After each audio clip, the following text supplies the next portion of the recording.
Upaya pemulihan pasca bencana di Aceh terus dikebut, termasuk dalam penyediaan kembali listrik bagi warga. PLN mengerahkan petugasnya untuk bekerja sepanjang hari, membenahi infrastruktur kelistrikan yang rusak akibat banjir.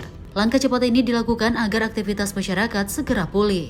Dalam pengerjaannya, PLN mendapatkan dukungan penting dari TNI, akses menuju beberapa titik masih terputus, sehingga truk dan helikopter TNI diturunkan untuk membantu pengangkutan material kelistrikan. Kolaborasi ini mempercepat distribusi peralatan ke lokasi yang sebelumnya sulit dijangkau.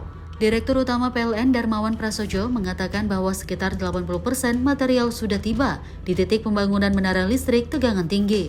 Dengan percepatan tersebut, menara jalur Arun Biren yang roboh dapat dirampungkan kembali hanya dalam 2 hingga 3 hari. Aceh yang masih gelap diharapkan kembali terang pada Jumat 5 Desember 2025. Tim redaksi Sinpo TV melaporkan.